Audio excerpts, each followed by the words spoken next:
Bueno, entonces oremos para iniciar, que el Señor sea guiándonos en esta reunión tan bonita que tenemos el día de hoy. Papá, te doy muchas gracias porque eres tú el que nos reúne como hermanos, porque dice tu palabra que cuando estamos dos o más reunidos, tú estás con nosotros, porque tu presencia va con nosotros, porque tú enviaste tu Espíritu Santo, Señor Dios, para enseñarnos en toda justicia, en toda verdad, para guiarnos, Señor Dios, a través de tu palabra. Gracias, Señor Dios, por las escrituras, porque a través de ellas podemos conocer tu carácter. Por favor, Señor Dios, revélanos lo que hoy deseas para nuestro corazón, que nosotros podamos seguir meditando en esto y que dé fruto, Señor Dios, que sea como esa semilla que fue sembrada, Señor Dios, en buena tierra y que dé el fruto, Señor Dios, al ciento por uno. Papá, por favor, te ruego por cada una de las personas que se conectan y también por las personas que verán esta reunión después, para que tú seas, Señor Dios, tú mismo creando una relación con ellos a tal punto que tú no sea necesario que nadie más les explique, sino que sea tú mismo, tu presencia, Señor Dios, enseñándoles a sus corazones cada día y que nos deleitemos tanto en tu presencia, que no tendremos que ir otra vez al mundo a ensuciarnos, sino que disfrutemos, Señor Dios, de ti cada día y más profundamente.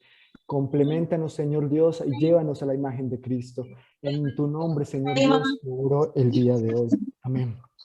El punto es que, digamos, ahorita vamos a estudiar Mateo 5. Entonces, pues estamos aquí, Mateo 5. En Mateo 5, si ustedes ven, pues dice, viendo la multitud, subió al monte y sentándose, vinieron a él sus discípulos. Listo. Comienza ahí el versículo. Entonces, por ejemplo, yo a veces en mi estudio me pregunto, bueno, ¿quiénes eran los discípulos? O sea, a veces suponemos que son las personas que lo están siguiendo o de pronto los apóstoles o de pronto. Entonces, la Biblia, pues ustedes saben que ha sido traducida pues muchas veces. Entonces, pues la Reina Valera 1960 es de unas de las en español que tiene, digamos, más fidedignas al original. Pero a veces pasa de que no tienen la profundidad de las palabras porque a veces en el griego, en el arameo, en los idiomas originales, tenían un significado mucho más amplio que a veces no podemos llegar a entender. Entonces, específicamente esta aplicación te permite profundizar en cada una de las palabras y saber si el significado que está traducido es el correcto o no. Yo me he encontrado con muchísimas cosas que a veces la traducción pues no es tan fiel a la original. Y eso te permite pues también profundizar realmente lo que Dios quería decirnos. Entonces la raíz es matetes, ¿cierto? Y esta palabra significa aprendiz. Miren, aprendiz. Entonces, pues yo lo que normalmente hago es esto, leer como, sobre todo si me llama curiosidad una palabra, yo digo, ¿esto qué quería decir? Y entonces en la misma explicación él los va diciendo. Entonces dice, indica de pensamiento acompañado de esfuerzo. Denota que es uno que sigue la enseñanza, dice. ¿Cierto? Sigue la enseñanza de uno. Como los discípulos de Juan. Entonces, aquí en Mateo 9:14 nos dice, entonces vinieron a él los discípulos de Juan, diciendo, papá. Entonces, se usa la misma palabra en referencia que está diciendo con este versículo. Entonces, me puede dar a entender que estos discípulos no eran simplemente seguidores que estaban en la multitud, dice que eran aprendices de Jesús. Entonces, esto me hace entender que era a esta gente la que Jesús les enseñó este sermón, ¿cierto? Porque dice que él, viniendo a la multitud, subió al monte y sentándose vinieron a él sus discípulos. Recuerden que para estudiar algo, si ustedes van a hacer una tesis o algo así, yo siempre hago esta referencia, es que cuando uno hace tesis o estos estudios de investigación, uno se tiene que hacer muchas preguntas. Y esas son preguntas naturales de la mismo texto, de por qué pasaba esto, por qué esto tenía que pasar. Y ahí Dios es que me va explicando a través de su misma palabra estas respuestas que me hago. Entonces yo pues aquí me estoy haciendo esta pregunta. ¿Soy yo un discípulo de Jesús? Entonces pues para saber eso yo me haría las siguientes cosas. Es, ¿qué características tiene un discípulo? Y ahorita, por ejemplo, pensando en esto, se me viene un versículo a la cabeza que tal vez esté aquí o tal vez no. Y es que Jesús les decía que si ustedes eran hijos de Abraham, las obras de Abraham haríais, dijo Jesús, ¿cierto? Pero les dice, ustedes son hijos del diablo, porque ustedes hacen las obras del diablo. Entonces, como que me acuerdo de que, y bueno, digamos que en este versículo específico no me acuerdo dónde está, pero algún momento lo he leído y ahorita el Espíritu Santo me hace acuerdo. Bueno, y eso es otra cosa, la importancia de leer las escrituras y constantemente estarlas como hojeando, es que cuando estás estudiándolas, el Espíritu Santo mismo te hace acuerdo de versículos que ya has leído en el momento que lo necesitas. Ajá, Juan 8:31. Eso, mira, entonces en Juan 8:31 nos dice que Jesús le dijo a la gente, ustedes son verdaderos mis discípulos, si mantienen fieles a mi enseñanza. O sea, si ustedes hacen mis enseñanzas, entonces una característica, aquí respondiendo esta pregunta, según, entonces yo copio acá, eh, según Juan 8:31 al 55, nos dice Jesús que un discípulo hace o mantiene fieles las enseñanzas. Entonces, claro, si yo me considero un discípulo, yo debo hacer y mantener fiel las enseñanzas que Él me ha mandado. La verdad que eso me hace ver muchas cosas, si es que realmente lo estoy haciendo o no. Y acá pues obviamente Jesús les decía a ellos que ustedes dicen que son hijos de Abraham o descendientes de Abraham, pero pues no hacen lo que Abraham hace. Si ustedes lo harían, pues entenderían que yo soy el Hijo de Dios. Algo así al final les dice. O sea que uno debe entender que Jesús nos predica estas cosas a nosotros, sus discípulos, siempre y cuando nosotros estemos obedeciendo sus enseñanzas, somos sus discípulos. Entonces yo ya sigo aquí con la siguiente. Entonces, abriendo su boca les enseñaba, diciendo, la primera, bienaventurados los pobres en espíritu, porque de ellos es el reino de los cielos. Uy, y esto es pues enorme, creo yo, que decir los pobres en espíritu. Entonces, es, es una palabra, un adjetivo que describe uno que se agacha. Se usa como nombre de mendigo, pobres. Adjetivo, pobres rudimentos. Cargado de pobreza, impotente para enriquecer. Metafóricamente la religión de los judíos. Entonces acá sigue diciendo es mendigar, ser mendigo. Entonces cuando hablamos de alguien que es un mendigo, es alguien que está, literalmente no tiene nada más, sino que reconoce que no tiene nada. Y pues nada espiritual. Creo que es la actitud del corazón lo que está hablando aquí, obviamente, Jesús, cuando nos dice los pobres en espíritu, son esos que aunque tú sepas toda la Biblia del mundo, te das cuenta cada vez que te acercas más a la luz, lo malo que eres. O no sé si les ha pasado, a mí me ha pasado mucho, que cada vez que me acerco más a la Biblia y conozco más de Dios, reconozco más mi impotencia, mi, mi capacidad para ser bueno, para cumplir lo que Él quiere. Sí, uno ve más como sus errores, pues, de alguna manera u otra. Sí. Es como que cada vez que me acerco más a Dios me siento más pobre. A veces cuando estamos tan alejados de Dios nos sentimos muy suficientes. No siempre, muchas veces, digo yo. O yo me sentía así. Pero tal vez yo hablo mucho de todos, pero es como yo me sentía. Yo me sentía como que era el rey del mundo, tenía dinero, tenía todo lo que, el éxito del mundo y me sentía en algún momento bien porque todo el mundo te alaba y todo eso. Yo no era un pobre de espíritu, no sentía la necesidad de buscar un Dios porque lo tenía todo. Estas personas que dicen que son pobres de espíritu, dice que de ellas será el reino de los cielos. Y bueno, obviamente cuando habla del reino de los cielos, si uno quiere profundizar aquí, pues podríamos entrar a ver la palabra reino, que yo la estuve mirando hace un tiempito porque en Mateo 5 habla mucho del reino, perdón, en Mateo en general. Entonces ya la había mirado esta palabra, pero pues se las puedo compartir. El reino habla pues básicamente de un imperio donde hay una persona que es soberana, o sea, hay un rey.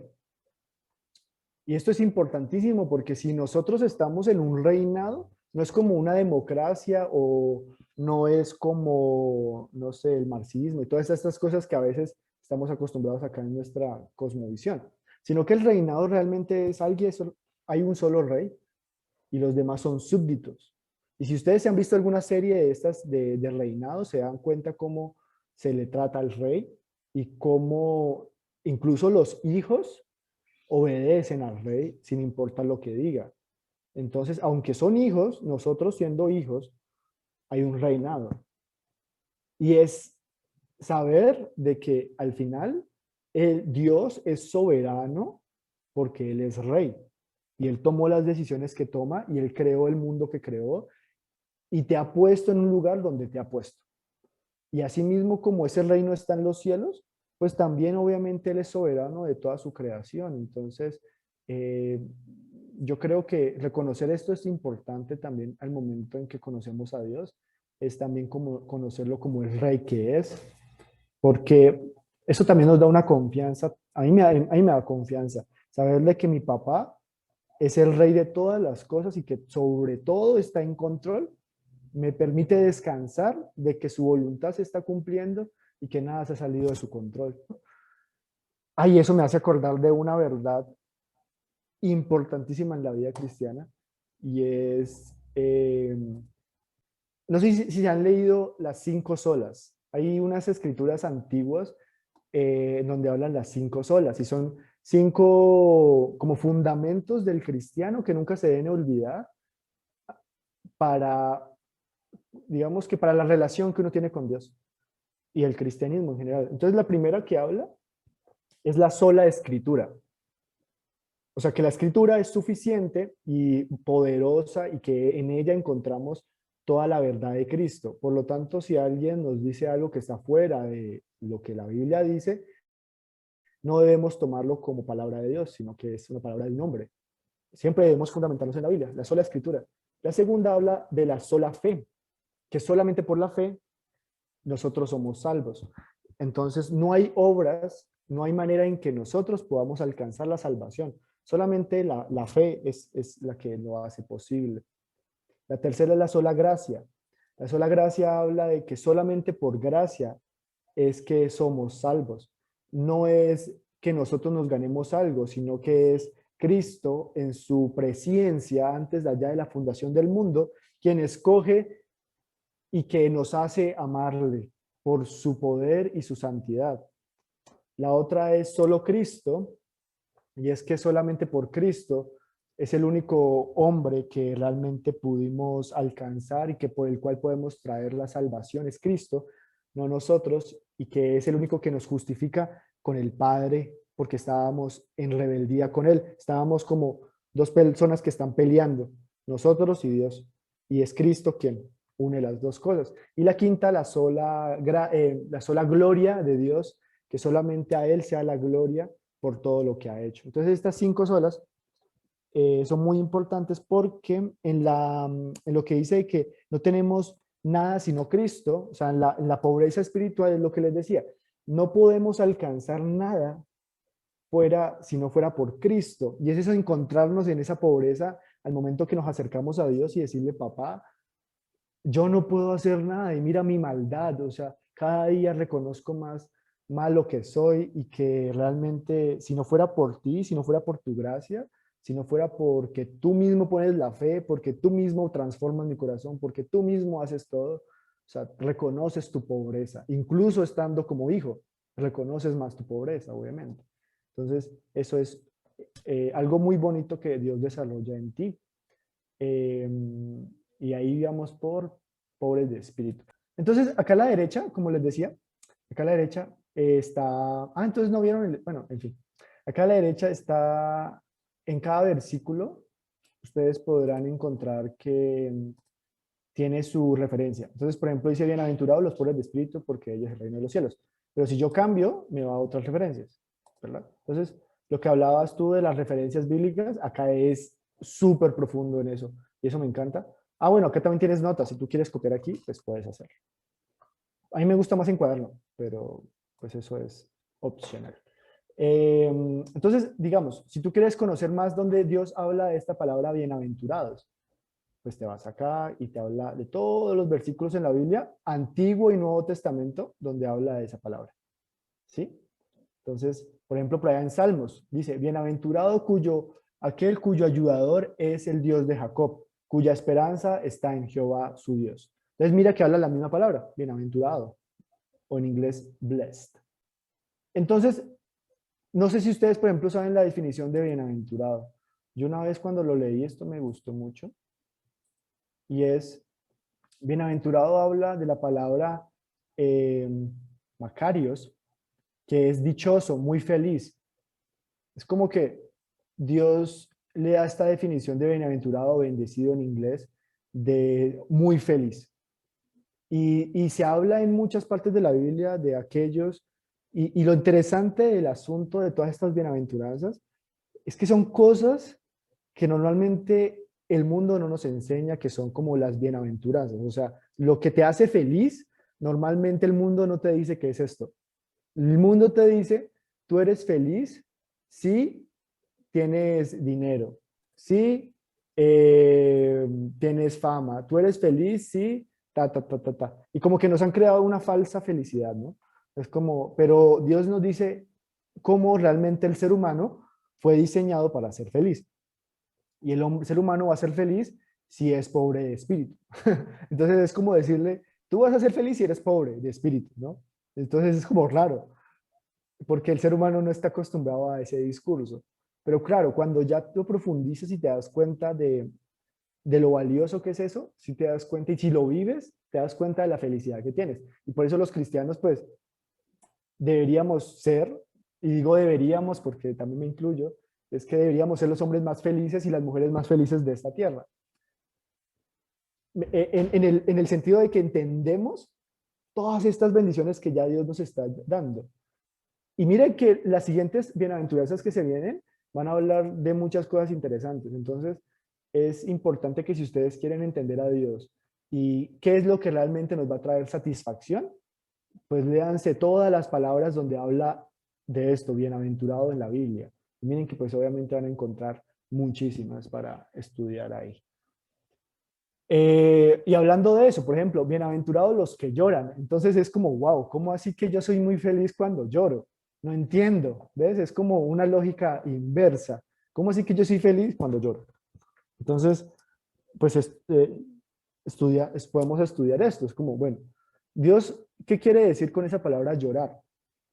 ¿Y por qué es tan importante, no? ¿Por qué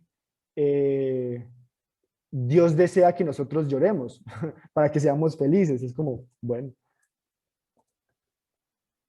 Entonces, teniendo en cuenta eso, pues podemos otra vez ir a la palabra llorar. Entonces aquí miren, llorar, los que lloran. Entonces ustedes se van y entran y bueno, dice lamentar, entristecer, luto. O sea, sí está hablando de estar tristes, de que estás en luto, de que... Y dice, porque ellos recibirán consolación. Pues obviamente la palabra, pues interesante también sería consolación, o sea, con el consuelo que se habla en la Biblia y pues efectivamente es confortar, dice exhortar, animar.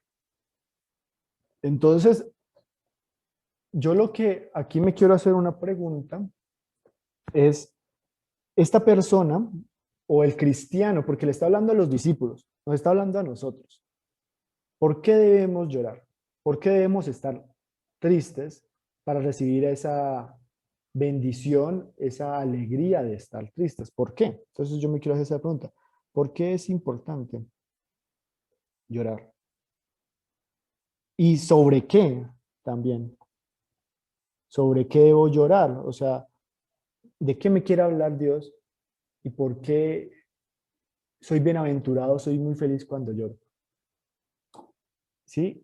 Y eso lo podemos de pronto encontrar en las referencias que nos habla la misma palabra. O sea, este bienaventuranza, pues acá no hay una referencia, entonces podemos mirar de pronto qué habla Dios de estas cosas. Entonces, por ejemplo, Salmo 6, 1. Jehová, no me reprendas en tu enojo. Uy, este lo leíamos ayer, si no se acuerdan. Salmo 6. Jehová, no nos reprendas en tu enojo, ni nos castigues con tu ira. Ten misericordia de mí, oh Jehová, porque estoy enfermo. Sáname, oh Jehová, porque mis huesos se estremecen. Miren que esta persona está triste. Miren que esta persona, pues David obviamente lo escribió, esta persona está congojada. Dice, Señor, estoy mal, por favor, y te ruego por tu misericordia, Señor, sálvame, porque mis huesos se estremecen. No me castigues con tu ira. Mi alma está muy turbada. ¿Hasta cuándo, oh Jehová? Vuélvete, oh Jehová, libra mi alma, sálvame por tu misericordia, porque en la muerte no hay memoria de ti. En el Seol, ¿quién te alabará? Me he consumido a fuerza de mi gemir. Todas las noches inundo de llanto mi lecho. Ruego mi cama con mis lágrimas. Mis ojos están gastados de sufrir. Se han envejecido a causa de todos mis angustiadores. Apartados de mí todos los hacedores de iniquidad, porque Jehová ha oído la voz de mi lloro. Jehová ha oído mi ruego. Jehová ha recibido Jehová mi oración.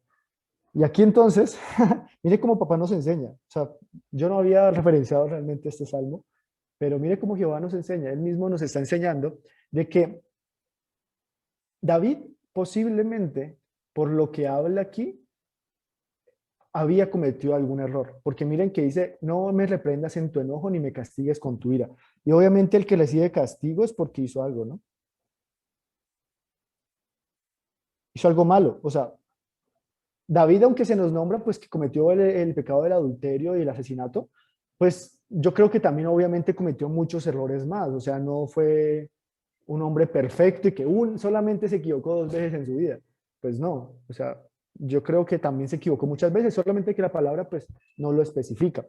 Y pues al leer este salmo nos damos cuenta de que David pues cometía esos errores, pero cuando los cometía, mire que él iba a Jehová y le decía que tuviera misericordia de él. E incluso le rogaba diciendo, Señor, ¿hasta cuándo? Libra mi alma, porque la muerte no hay memoria de ti, me he consumido a fuerza de mi gemir. O sea, este hombre se arrepentía de corazón. Y cuando termina con todo esto, al final dice algo hermoso, y es que Jehová ha oído mi ruego.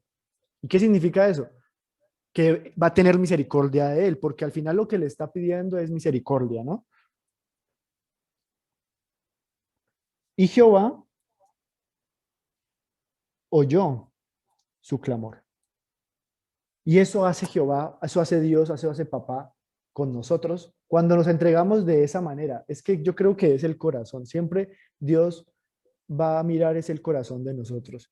Y aquí, claro, pues David tenía una relación con papá muy estrecha. O sea, él conocía quién era Dios y Dios lo conocía a él y decían pues que eran amigos, incluso Dios dice eso. Entonces es como, wow, él se arrepiente de tal manera y busca el perdón de Dios de tal manera y se esfuerza y clama y como que yo me he sentido así, que peco y estoy tan alejado y siento que la presencia de Dios se fue, pues ahí es cuando debemos llorar, ahí es cuando debemos clamar.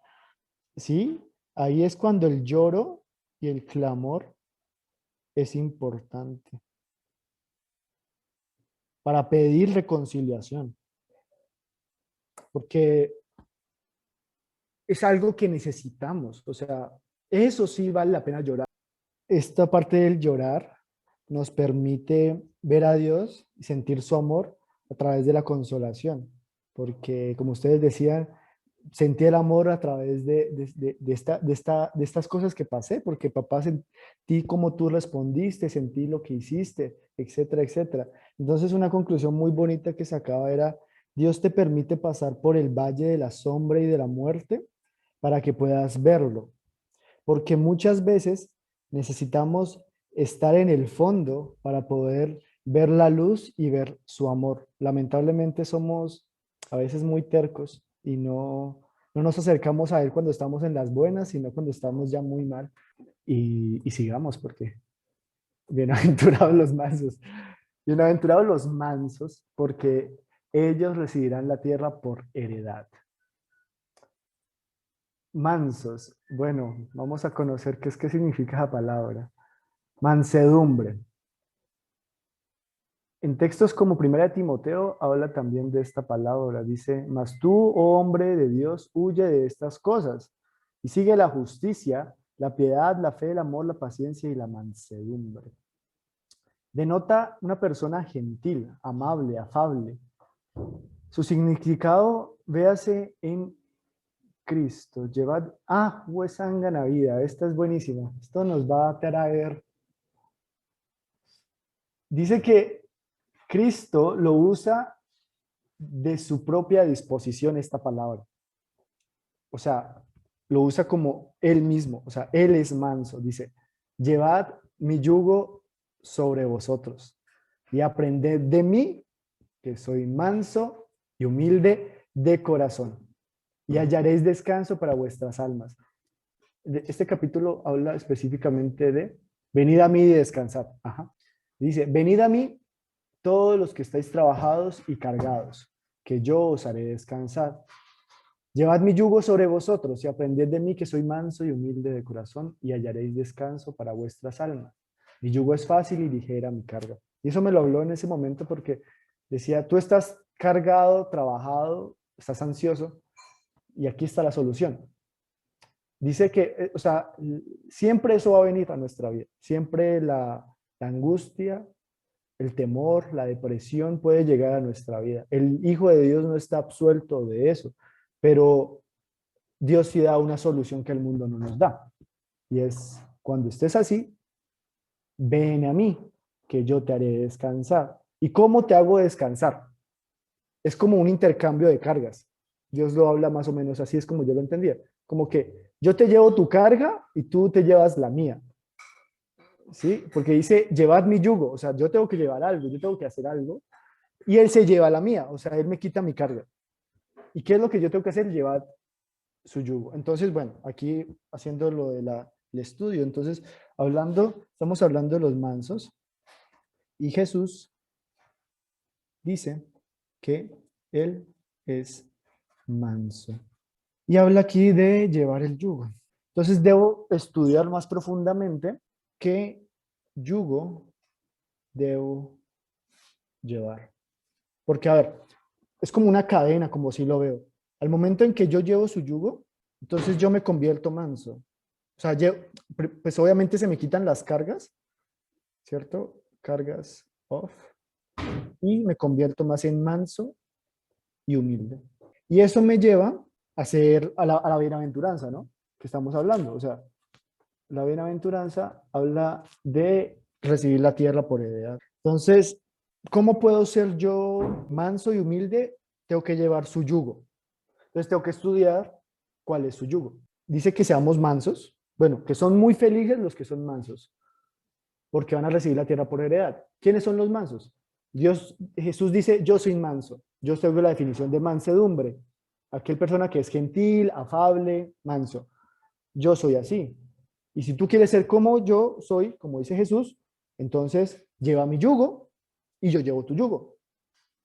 Entonces tengo que aprender cuál es su yugo. Yugo, sirviendo, unir dos cosas. Listo. El yugo se utiliza para unir dos cosas.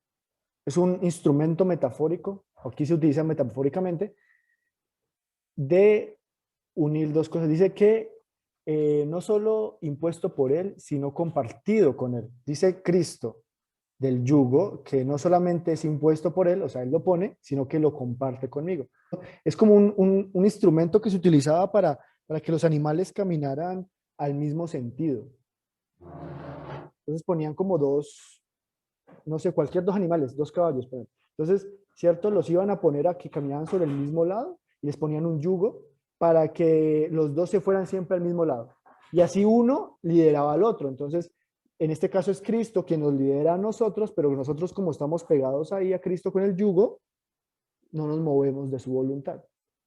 Entonces su yugo es más un instrumento que utiliza Dios para que hagamos su voluntad. Claro, al momento en que somos perfeccionados al hacer su voluntad, nos volvemos mansos y humildes. Para tener un sentido de la palabra sería, yo actualmente, bueno, o antes sin Cristo, vivía bajo mi yugo, o sea, perdón, vivía sin yugo, no tenía yugo. iba por donde quería, como quería, revoloteando, ¿cierto? Ahora dice Jesús, no, no es así las cosas. Si tú, ¿se acuerdan que había un reinado? Bueno, yo soy el rey. Y si yo soy el rey, entonces tú tienes que someterte a lo que yo digo. Entonces, ponte este yugo. No te lo pongas por la fuerza como una esclavitud forzada. Póntelo por amor, ¿verdad? Pero aún así, te lo tienes que poner. Ahora, nosotros por amor, porque lo conocemos y conocemos quién es Dios, nos sometemos a Él. Decimos, Señor, haz tu voluntad, establece tu reino, me someto a ti. Entonces, claro, Él nos pone el yugo. Y ahora caminamos conforme a lo que dice Cristo. O sea, Cristo va diciendo, haz esto, haz lo otro, y yo, papá, claro, yo te amo, te obedezco, como decíamos al comienzo. El amor también está relacionado y con lo de el pobre de espíritu, y decíamos esto, de los discípulos, que son los discípulos los que lo aman. Entonces, claro, yo le amo, entonces yo le obedezco, yo lo sigo a él y llevo ese yugo. Y ahí, obedeciendo su palabra, poco a poco me voy convirtiendo como él. Me voy convirtiendo como él que es manso y humilde de corazón, porque al final Dios transforma el corazón. Dios no transforma solamente las actitudes que nosotros hacemos, sino que transforma desde acá, para que lo amemos más y seamos más como Él. Y claro, como somos sus hijos y como hemos seguido conforme a su voluntad en ese camino estrecho que Él nos ha planteado, ¿cierto? Dice entrar por la puerta estrecha y estrecho es el camino que lleva a la vida. Nosotros vamos ahí con Cristo en el camino estrecho, pegados a Él, en su voluntad. Y como Cristo es el dueño de todas las cosas, pues nosotros también como vamos en ese camino, vamos también a recibir todas las cosas por heredad, porque estamos pegados en su yugo. Entonces, sigue bienaventurados los que tienen hambre y sed de justicia, porque ellos serán saciados. Ya estaba mirando el término hambre y sed, es como, pues obviamente la necesidad, habla literalmente de la comparación con la hambre y sed. O sea, tú cuando tienes hambre y sed, literalmente estás desesperado por saciarte, o sea, como que necesitas de esa alimentación. Pero habla de la justicia y cuando habla del carácter justicia en la palabra, habla del carácter de Dios, que es un Dios justo y recto. Dice que es un atributo de Dios, esta justicia. O sea que no está hablando realmente de la justicia humana.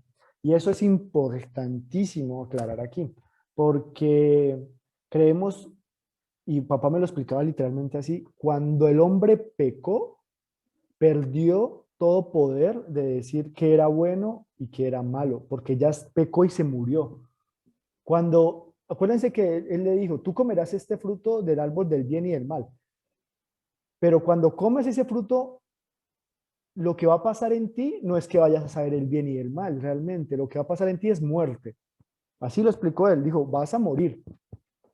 Y cuando una persona se muere, literalmente no tiene un juicio para decir esto es bueno y malo.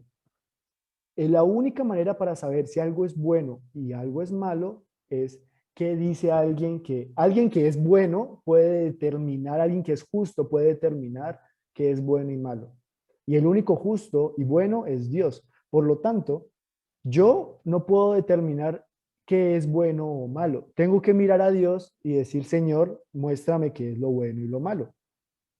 Y esa es la hambre y sed que creo que está hablando aquí realmente. O sea, yo tengo que tener tal desesperación de conocer a Dios, conocer su rectitud, conocer su carácter, para saber qué es veraz y qué no lo es, y por lo tanto seguir la veracidad de Dios, ¿no? Porque al final él dice que nos ha mostrado en su palabra lo que está bien y lo que está mal. Y claro, nosotros como seres humanos, hoy en día ustedes más se dan cuenta cómo estamos de distorsionados con la verdad. Hoy en día no hay una verdad. Dicen esto y después dicen lo otro y se contradicen y todo el mundo habla de sus cosas y dicen, no, es que todos tenemos derecho a opinar, pero al final Dios ha puesto una verdad y solamente una, que se resume en Cristo, claro, pero toda la escritura muestra la verdad de Dios y que toda la escritura apunta a Cristo, claro, ahí está. Pero nosotros debemos tener tal desesperación como tenemos cuando tenemos hambre y sed, que creo que lo vamos a ver cuando tengamos el ayuno total. Vamos a tener hambre sobre todo. Entonces van a ver la desesperación que uno siente, pero esa desesperación la debemos tenerla para buscar el carácter de Dios y saber lo que es recto y bueno para nosotros. Y esto es muy bonito, porque claro, al conocer a Dios, conocemos lo que hablábamos el anterior, ¿no? Su voluntad, pero conocer su carácter es importante. No nos quedemos solamente con el Dios de las promesas, que es válido, sino conozcamos al verdadero Dios. Dios es un Dios complejo, es un Dios que tiene muchas cosas aparte del amor. Déjenme decirles, Dios es amor, pero Dios es completamente justo, al igual que es amor, y es completamente santo, al igual que es amor, y es completamente bueno, y es completamente misericordioso, y es airado también, y es muchos de los el carácter de Dios es bastante amplio. Y a veces solamente predicamos una sola parte del carácter de Dios, porque solamente tal vez conocemos esa parte del carácter. Pero un cristiano que va madurando es como cuando tú tienes una relación con tu pareja, y los que han tenido pareja podrán entender esto. Es que tú al comienzo tal vez conoces a esa pareja y te muestra como su cara faceta del amor. Y está bonito, o sea, ¿cierto? Tú lo conoces, te enamoras, bla, bla, bla. Pero después en la relación, pues va profundizando y vas conociendo otras partes del carácter de esa persona, que también te debes enamorar de ese carácter, porque Dios es todo. Y esa persona, hablándolo como esa pareja, es completa. O sea, tú no puedes decir yo amo eh, que tú seas tan servicial, pero no amo cuando te levantas de la cama así con esa cara, ¿sí? No, tienes que amarla toda totalmente, ¿sí? Tienes que amarla en su complejidad. Y asimismo debemos amar a Dios en su complejidad. Pero claro, es un conocimiento y una hambre y sed y una desesperación de encontrar ese carácter de Dios en su complejidad. Cuando conocemos la justicia de Dios, valoramos entonces su gran amor. Cuando conocemos la rectitud y la santidad, entonces valoramos sus demás carácter. Cuando conocemos la ira de Dios, valoramos también su misericordia. Entonces, es conocer que este Dios es bastante infinito y que se nos ha revelado a través de la palabra. Entonces, es como el hambre y sed, yo lo veo así, hambre y sed por su palabra. Yo lo podría resumir así. Porque la palabra nos muestra el carácter. Y parte de su carácter es la justicia. O sea, Él es justo. ¿Sí? Y dicen que aquellos que tienen hambre y sed de eso, o sea, haciéndolo referencia, aquellos que tienen hambre y sed de la palabra de Dios y de conocer el carácter de Dios, serán saciados. Por lo tanto, ¿qué significa eso?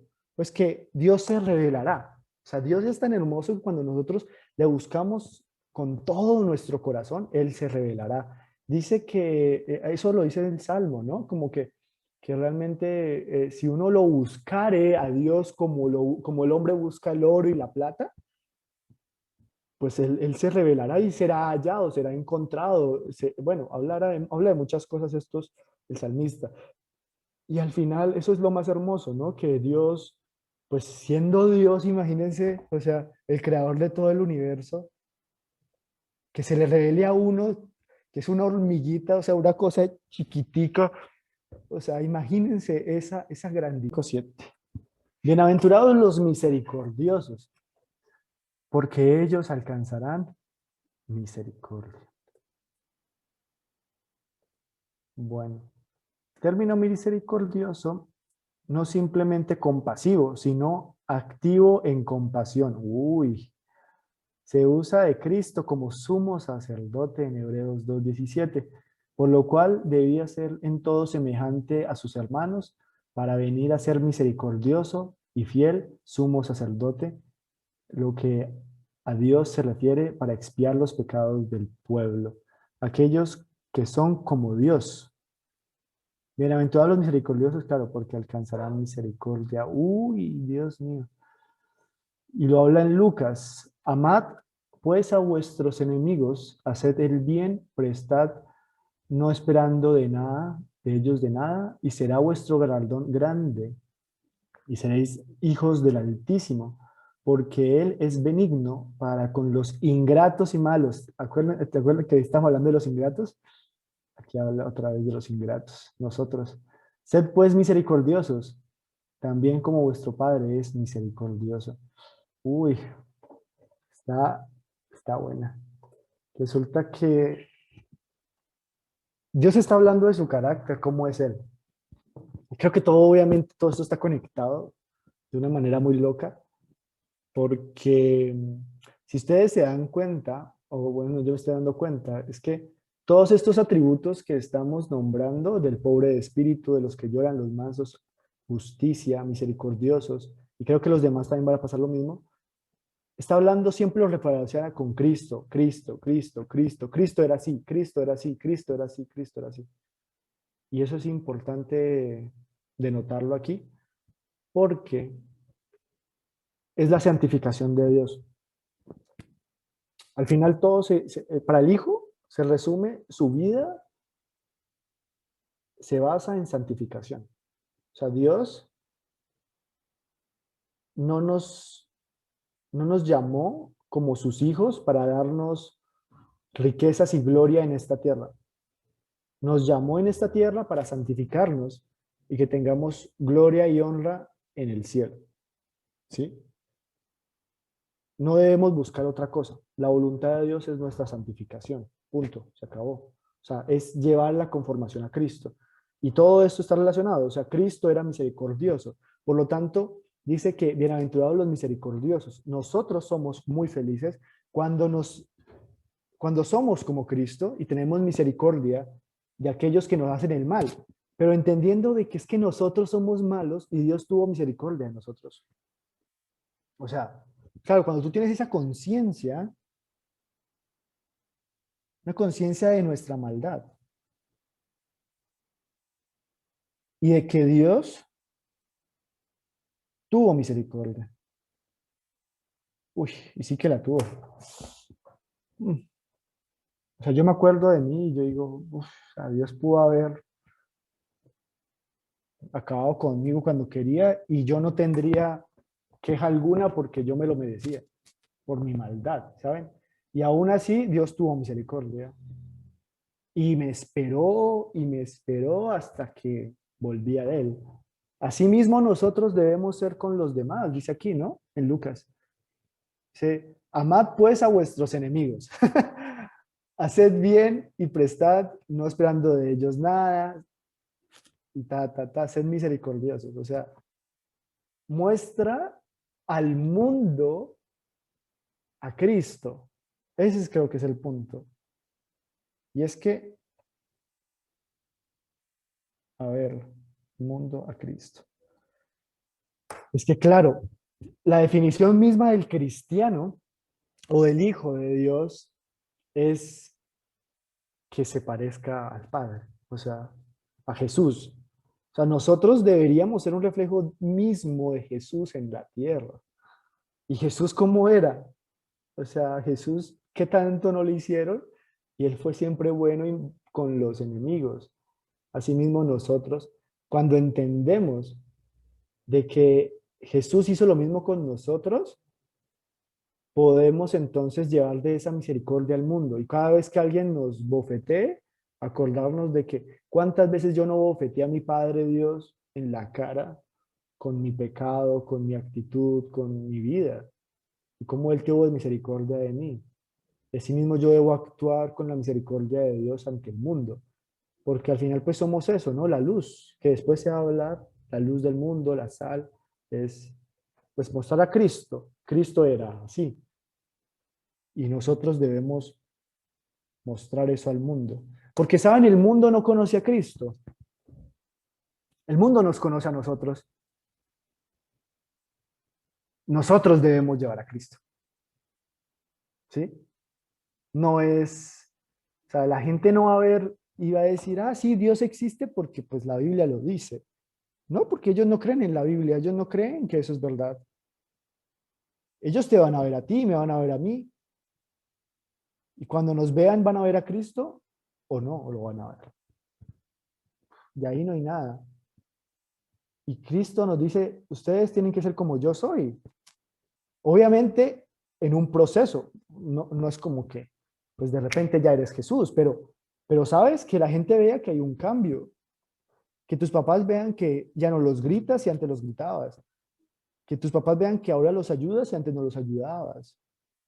Porque es que a veces lo complicamos mucho y decimos, sí, yo quiero ser cristiano, pero ante el mundo. Y a veces nos olvidamos de que debemos ser cristianos en nuestra casa. Y eso es, me lo digo a yo, o sea, me lo digo a yo, me lo digo a mí mismo. Es como yo debo ser cristiano en mi casa. Yo debo ser misericordioso en mi casa, donde más me hacen daño. Así sean mis papás cristianos y mi familia cristiana, ellos también me hacen daño. Y yo debo ser misericordioso porque mi Padre ha sido misericordioso, porque yo debo mostrar a Cristo en mí. Que mi corazón sea más como Cristo y no más como Samuel. Oh, No, no, Bueno, pero dígame. cuénteme, ¿qué han entendido? ¿Qué han entendido estos dos que hemos hablado? de todo. Pero quiero decir algo rapidito, como 5 segundos. Y es que la compasión y la misericordia no es solamente un sentimiento de pena, sino que la verdadera misericordia nos lleva a accionar. Y los vemos en Jesús, que Jesús no solo sintió pena en el cielo por nosotros que estábamos lejos de Dios, sino que Jesús en algún momento en la eternidad se ofreció a morir por nosotros, porque su misericordia lo llevó a accionar. Y es algo súper importante entender que cuando al ser misericordiosos como Jesús, a través del Espíritu Santo, eso nos lleva a accionar y no solo a un sentimiento de pena. Hmm, Solo eso. amén. Y accionar por los otros. O sea, no accionar para nosotros, sino dando al mundo, mostrando a Total. Cristo, sacrificándonos, o sea, literalmente, o sea, dice que no hay más amor que aquel que da la vida por el otro. Y Jesús dio la vida por nosotros cuando nosotros éramos rebeldes contra Él, o sea, nos amó siendo enemigos, no nos amó siendo amigos. Y así nosotros debemos amar a los enemigos, sabiendo que en esa misericordia de Dios, así como Jesús lo hizo, Dios puede manifestarles y decirles, wow, mira, así soy yo, y esa persona puede que se arrepienta y vuelva a Jesús, vuelva a Cristo. Entonces es glorioso eso, ¿no? Como que, wow, decir, allá en la eternidad, al final yo me presentaré y papá me dirá, sí, buen siervo fiel, y si fuiste fiel con lo que te di, o no fuiste fiel. Bienaventurados los limpios de corazón, porque ellos verán a Dios. O sea, verán con los ojos. O sea, ustedes dicen que Dios es invisible, Dios es espíritu. Sí, es espíritu. Pero es que no lo vemos porque es que no somos limpios de corazón. O sea, eso es re profundo, eso es re profundo. Porque si lo devolvemos, podríamos ver a Dios si fuéramos limpios de corazón. Lo que significa que como no lo vemos con los ojos, verán, es porque no estamos limpios. Claro, y necesitamos de esa limpieza. O sea, creo que debe ir por ahí, obviamente, ¿no? A ver, dice, la palabra limpio habla de libre de manchas impuras, sin tacha, físicamente. Dice, fariseo ciego, limpia primero lo que está dentro del vaso y del plato para que también lo del fuera sea limpio. Mira, limpia primero lo que está dentro del vaso, del plato, y después lo de afuera sea limpio. O sea, limpia primero tu corazón. O sea, lo que hablábamos de la paja, ¿no? Como que a veces nos importa más la paja del otro y nos miramos toda la mugre que tenemos dentro. ¿Sí? Donde el Señor, hablando en sentido figurado, enseña que el que haya sido totalmente limpiado no necesita una renovación radical, sino solo ser limpiado en cada pecado en el que pueda caer. Uy, ¿eso lo dice así? Y vosotros estáis, ay, claro. A ver, vamos acá. Perdón que esto está bueno, nunca lo había entendido así. Juan 15, la vid verdadera. Uy, nada más y nada menos que la vid verdadera. Esperen. Entonces, limpio. La vid estuviera ahí y él la pone entonces dentro y la injerta, ¿cierto? Ese pámpano lo injerta en la vid. Habla aquí, ¿cierto? Dice, yo soy la vid verdadera y mi padre es el labrador. Todo pámpano en mí lleva fruto, pero todo pámpano que en mí no lleva fruto, lo quitará, y todo aquel que lleva fruto, lo limpiará de limpios, acuérdense, para que lleve más fruto. Y vosotros ya estáis limpios por mi palabra que os he hablado. Y eso creo que es interesante y nunca lo había visto así. Y es que cuando papá te perdona y te salva, te limpia totalmente para que puedas reconocerle a él.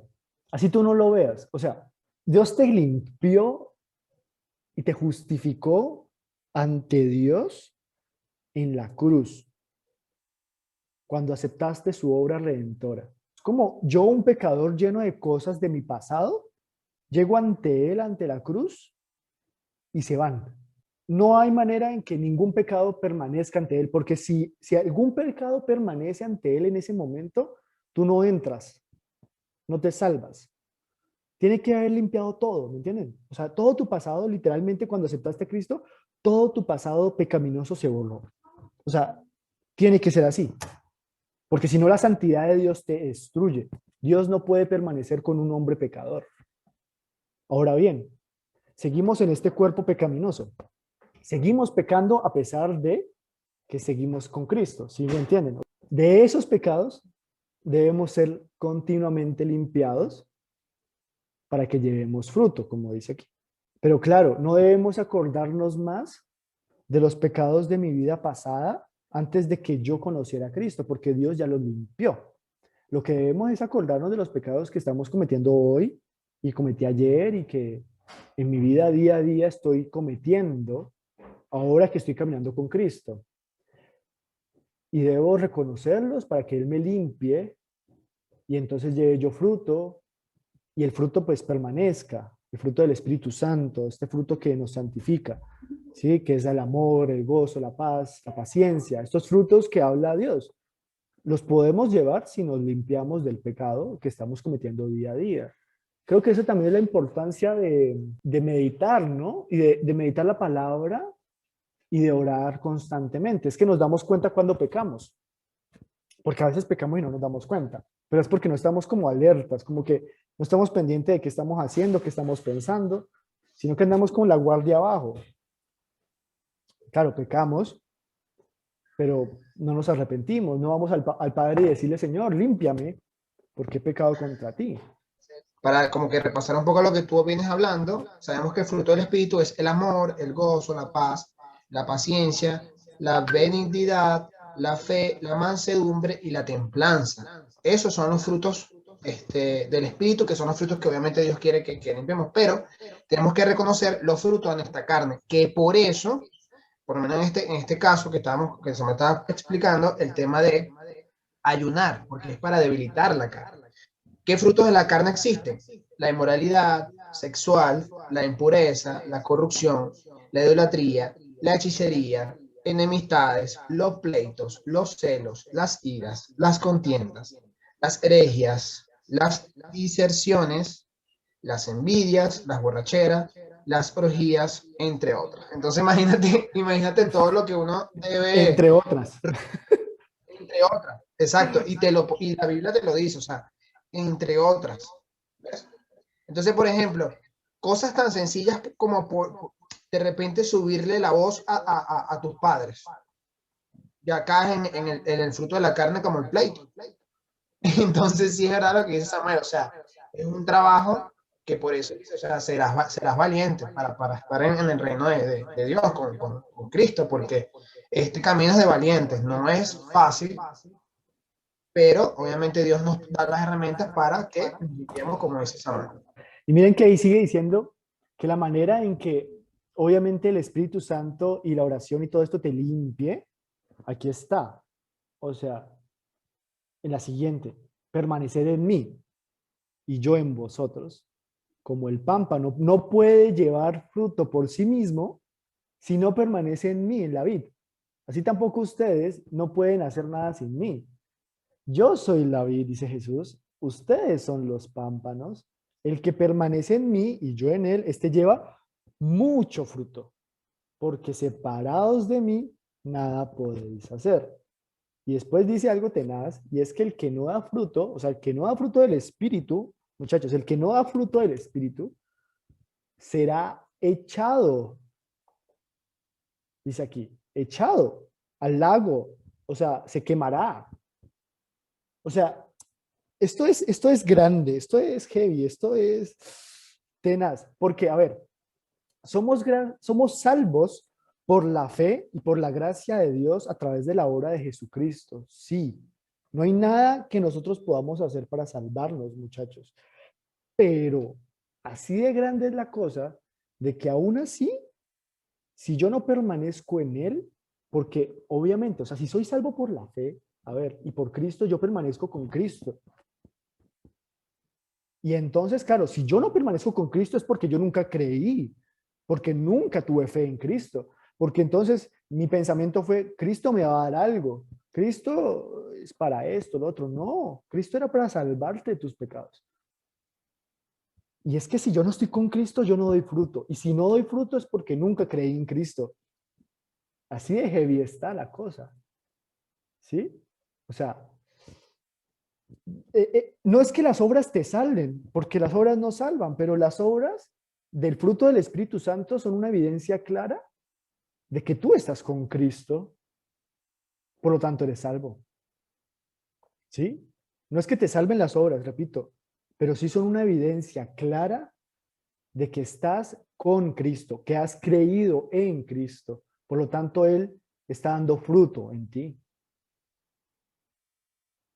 Y esto está relacionado con todo lo que hemos hablado antes, de la misericordia, del amor, de todo esto es un fruto del Espíritu, claro.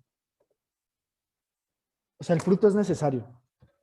No que nosotros lo produzcamos, pero es necesario que nosotros permanezcamos con la vida.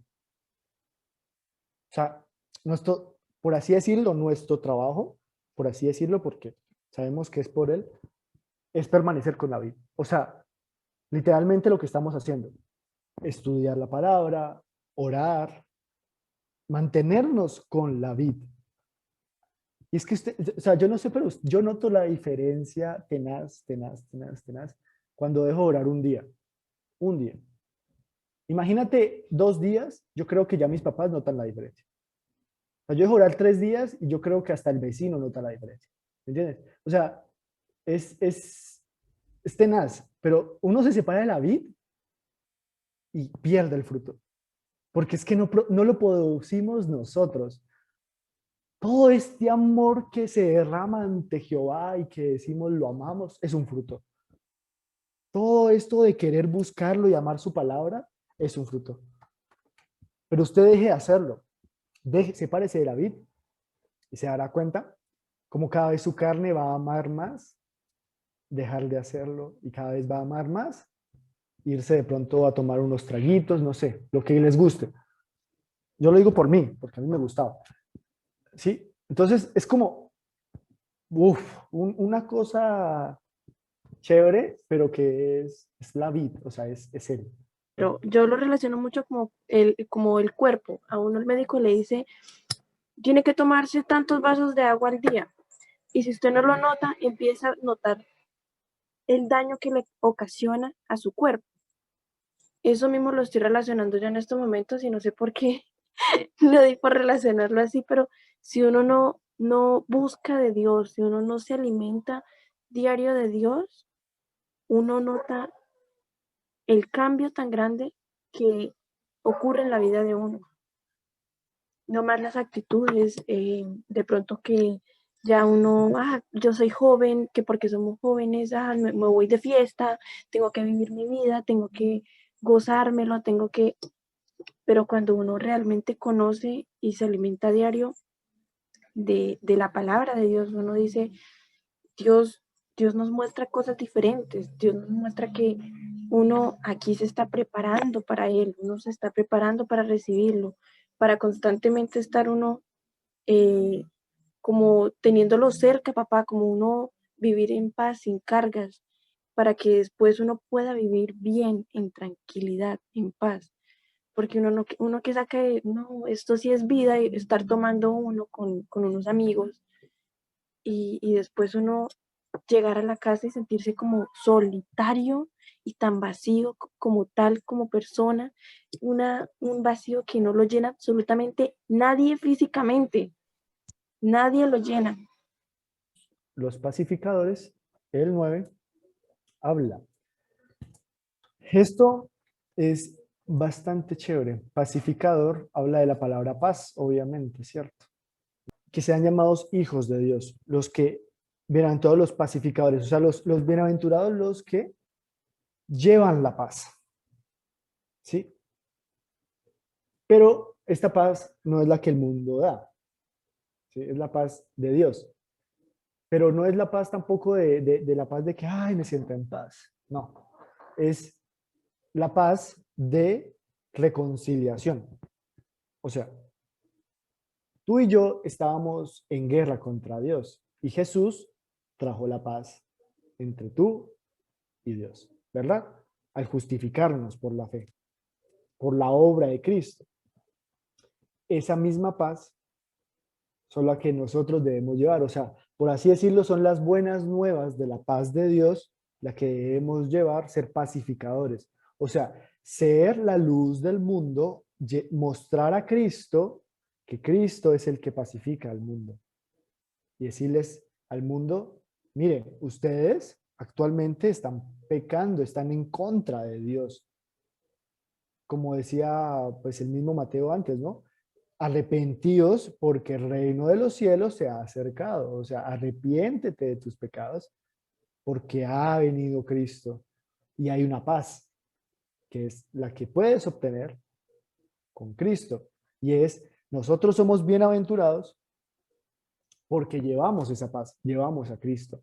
Claro, dice, nos llamarán hijos de Dios, pero porque estamos llevando a Cristo, estamos llevando la paz, estamos llevando la paz de Cristo, ¿sí? Entonces, a mí me lo explicaba así y sé que obviamente podrá tener otras profundidades de eso, pero creo que eso es muy importante aclarar porque a veces pensamos que la pacificación es simplemente reconciliar a dos personas que están peleadas.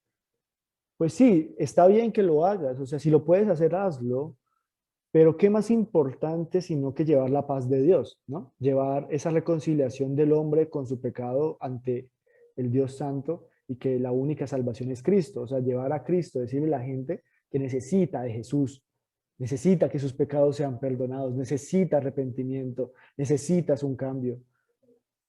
Y esa es la paz que debemos llevar, el Evangelio. Así me lo decía él, como lleva de esa paz es la más importante que salgas, no tanto la paz de, de conflictos.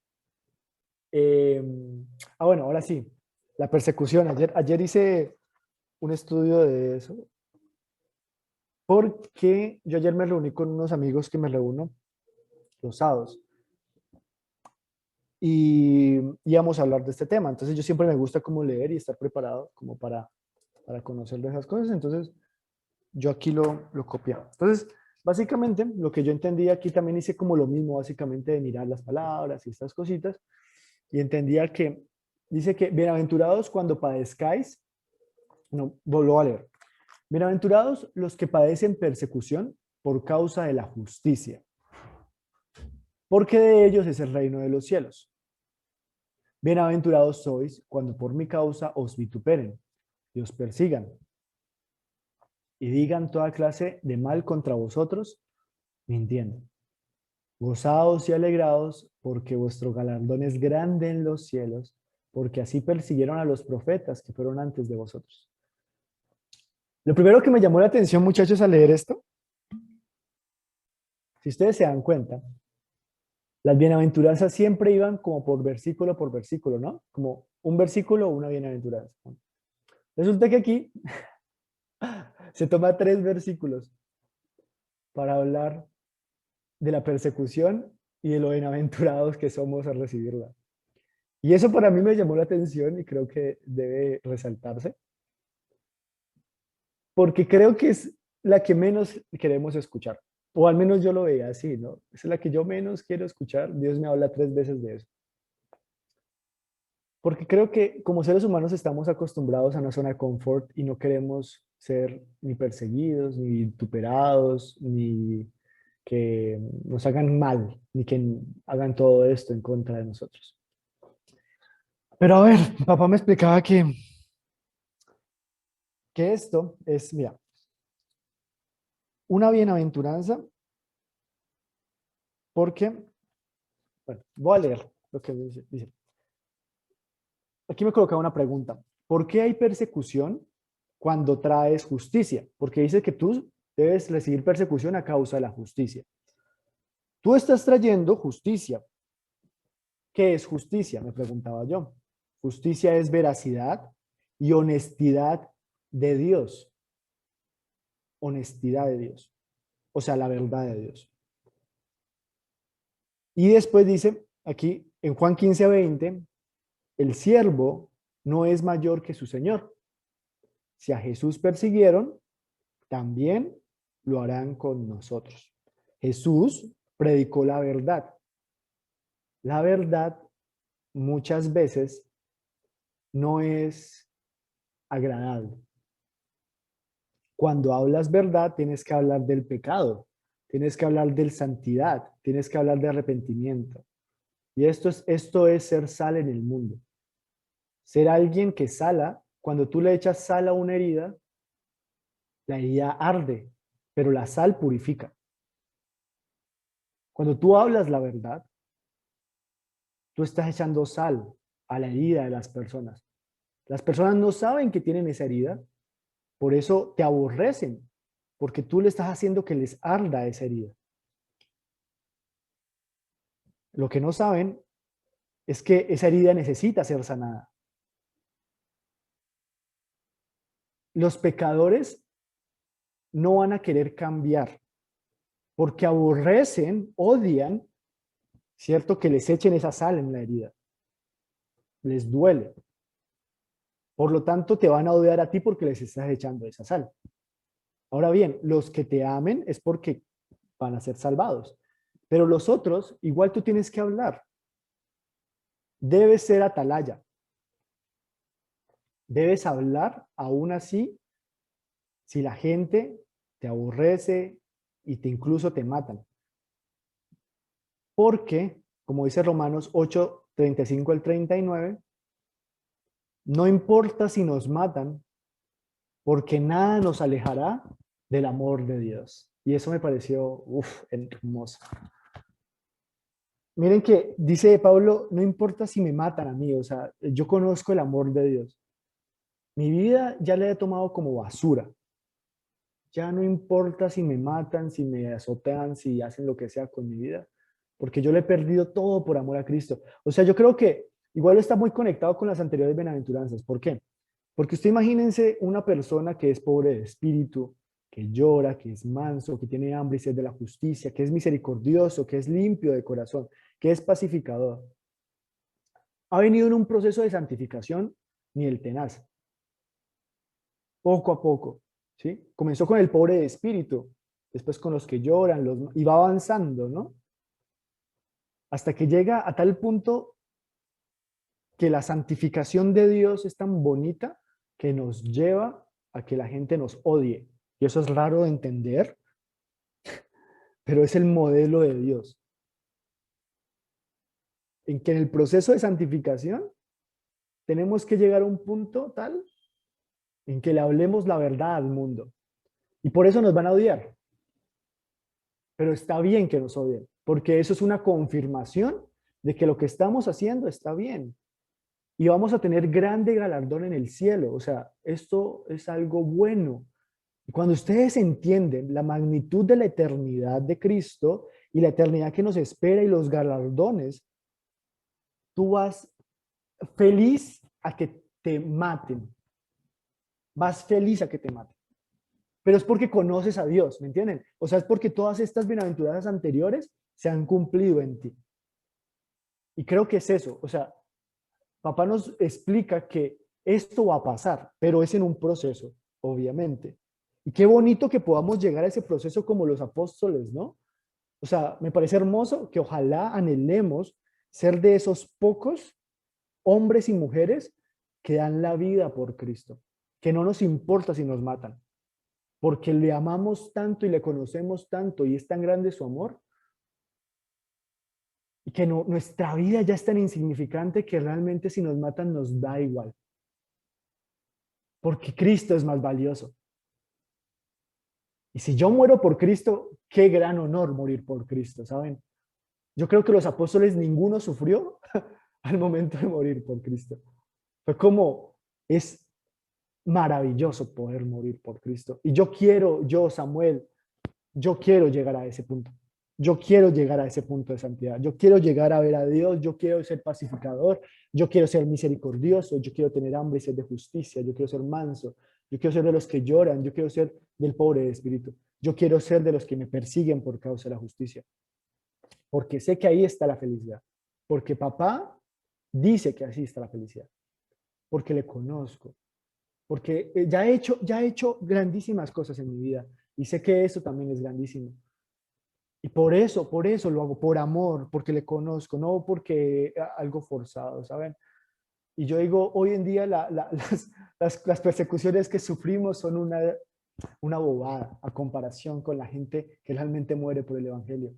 A mí lo máximo que me han dicho es, ay, usted es un tonto, usted es estúpido, que usted por qué cree en eso, que usted tan racista, lo que sea que me diga. Pero eso es o sea, me lo escriben, o sea, ¿qué clase de persecución es esa? Me parece una bobada a comparación de lo que vivieron ellos, que realmente murieron por la causa. Entonces, no tengamos miedo ante estas cosas que se nos van a venir, porque somos bienaventurados porque nos pasan, porque estamos haciendo la voluntad de Dios. Eso es hermoso. A mí me parece hermoso saber de que yo estoy haciendo la voluntad de Dios, de que yo estoy en su plan perfecto de santidad. Me parece hermoso porque sé que es algo glorioso lo que me espera. Entonces ahí me digo, wow, papá, gracias porque me permites pasar por estas cosas. Gracias porque me permites pasar por medio de la tribulación, porque ahí en el lloro voy a conocerte. Gracias porque en medio de todo lo que me está pasando puedo llevar misericordia. Gracias porque puedo arrepentirme. Gracias por todas estas bienaventuranzas que hablábamos, ¿no? O sea, es entenderlo, es entender que todo este propósito es bueno, agradable, perfecto por Cristo y porque le conocemos, porque nos salvó. Yo no sé por qué en Mateo 5, 10, 11, 12, la única como frasecita que se me quedó y que anoté así sin necesidad de repetírmela en la cabeza fue: no me importa si me matan por amor a Dios. Fue todo lo que recorté de esos tres, aparte de la pregunta, porque pregunté por qué hay persecución cuando hay justicia, y es bonito ver después de que anoté sin yo pensar, por decirlo así, y veo que primero está la pregunta que dice: ¿por qué hay persecución cuando hay justicia? Y se contesta sola con: no me importa si me matan por amor a Dios. Y la verdad es que me sorprende que yo estaba totalmente como novata en los temas de aprender a estudiar la Biblia. Y ahora veo que escribo cosas y después las leo y quedo como, pero ¿por qué? ¿Por qué se responden solas las cosas? Y me quedo totalmente sorprendida y yo no sé, a veces como que se me aguan los ojos, no sé, yo soy muy chillona y digo: Dios mío, papá, lo que haces. Estás hablando. Sí, sí, lo que haces. Y Dios mío, la verdad, gracias a Samuel por explicarnos tan bonito esta parte de Mateo. Gracias a Dios. Y Dios que lo usa como instrumento un instrumento para que nos haga como comprender aún más la palabra de Él y nos haga llenar espiritualmente, nos haga llenar aquí precisamente del Espíritu Santo. Y de verdad, muchas gracias. Definitivamente este tiempo ha sido, estoy como procesando, digiriendo todo como, esto es pan, la Biblia es pan espiritual y uno está como, y definitivamente lo que dice la palabra es tan cierto que qué hermoso es que habitemos los hermanos juntos y en armonía. Y de verdad que estudiar la Biblia juntos, o sea, es una experiencia espectacular, porque sí, cierto que también uno necesita estudiar la Biblia uno solo y todo eso, pero no, uno se motiva tanto y le soy sincera, o sea, pasar 4 horas estudiando la Biblia yo solita sentadita es como difícil, ¿no? Porque uno como que se distrae y todo, pero en grupo uno dura 3 horas estudiando la palabra y el tiempo no pasa. Y yo creo que eso es lo que el propósito de Dios para con esto y bueno, es hermoso, ¿no? Samuel, gracias por dejarte usar, de verdad, Dios es bueno, Dios habló a nosotros a través de tu vida, Dios te bendiga y cuide tu corazón y crezcas en sabiduría, entendimiento cada día más. Y algo que quería compartir rápidamente, siempre digo, pero ajá, es que cuando decías lo de morir, ciertamente la persecución y el morir en general no es un motivo de gozo para nadie. Pero como decía el apóstol Pablo, el morir en Cristo para mí es ganancia, ¿no? Pero cuando, no sé por qué razón el Espíritu Santo cuando hablábamos de morir, obviamente en el contexto bíblico hablaba de morir, porque en ese contexto eran perseguidos los cristianos, de morir físicamente por Cristo. Pero, ¿sabes qué? A veces morimos, como lo veníamos hablando, a nuestra carne. Quizás no nos matan y nos cortan la vida, así que morimos así, pero morimos en nuestra carne. Y esa muerte para nosotros es ganancia.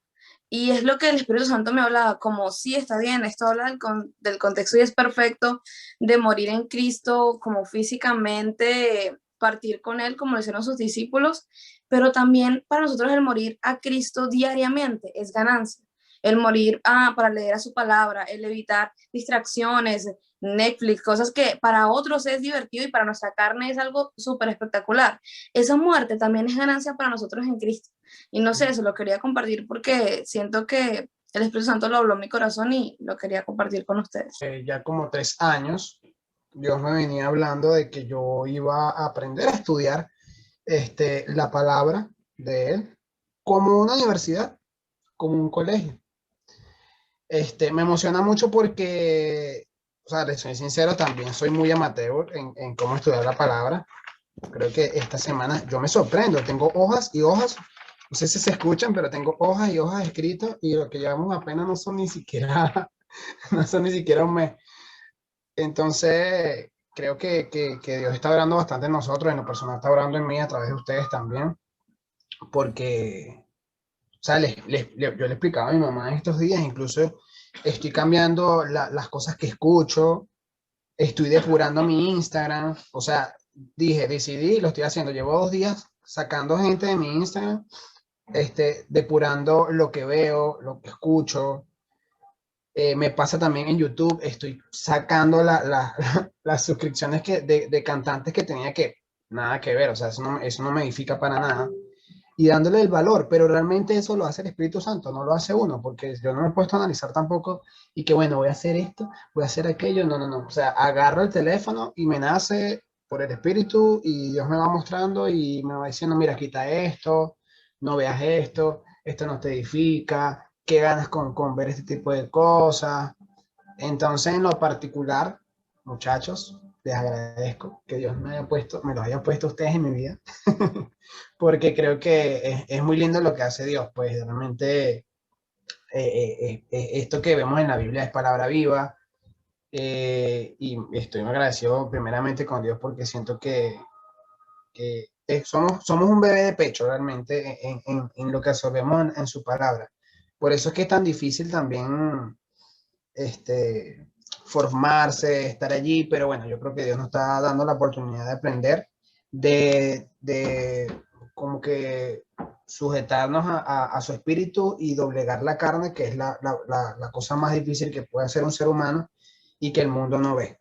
Realmente el mundo no ve, se distraen otras cosas y no le da valor a lo que realmente da valor, que es esta felicidad que no se compara con nada. Era todo.